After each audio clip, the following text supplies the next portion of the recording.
Hi hello నమస్తే welcome to my channel. ఈరోజు triangle shape పూరీలు మరియు దాని కాంబినేషన్లో హోటల్ స్టైల్ బేసన్ కర్రీ చేసి చూపిస్తానండి.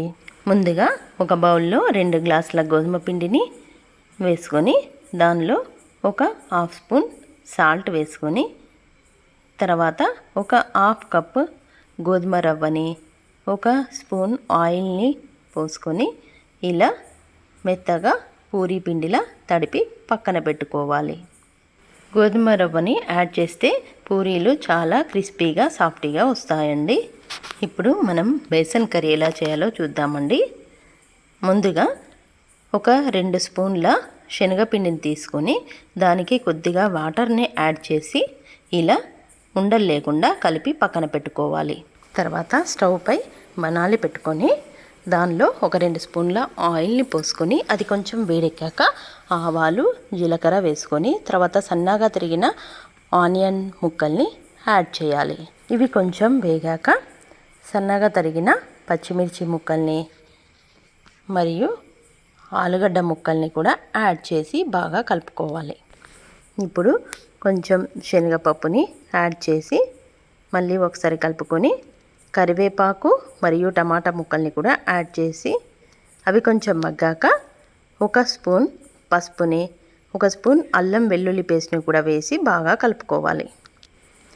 ఇవి కొంచెం వేగాక దానికి ఒక హాఫ్ గ్లాస్ వాటర్ని కూడా యాడ్ చేసుకొని మరి కాసేపు మూత పెట్టుకొని ఉడికించుకోవాలి.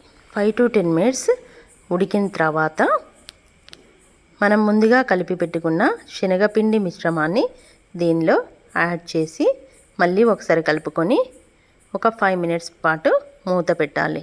ఇలా ఒక 5 నుంచి 10 నిమిషాలు మగ్గిన తర్వాత మనం మళ్ళీ ఒక 1 గ్లాస్ ఆఫ్ వాటర్ని యాడ్ చేసి ఒక స్పూన్ సాల్ట్ని యాడ్ చేసి మళ్ళీ ఒకసారి కలుపుకొని మూత పెట్టుకోవాలి.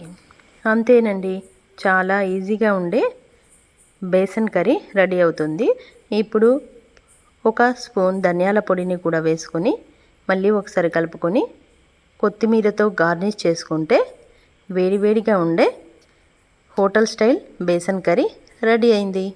ఇప్పుడు ట్రయాంగిల్ పూరీలు ఎలా చేద్దామో చూద్దామండి. ముందుగా తడిపి పెట్టుకున్న పూరీ పిండిని ఇలా పెద్దగా చపాతీలా చేసుకోవాలి.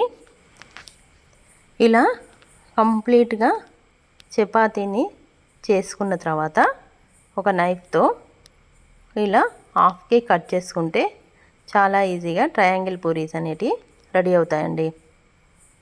ఇలా ఒక్కొక్కటిగా తీసి పక్కన పెట్టుకోవాలి. తర్వాత స్టవ్ పై బనాలి పెట్టుకొని దానిలో డీప్ ఫ్రైకి సరిపడా ఆయిల్ని పోసుకొని ఇలా ఒక్కొక్కటిగా ట్రయాంగిల్ పూరీలను వేయించుకుంటే పూరీలు రెడీ అవుతాయండి.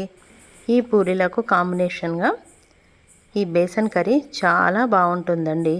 మీరు కూడా ట్రై చేయండి. ఇలాంటి మరెన్నో రెసిపీస్ చూడాలంటే please like, share and subscribe my channel.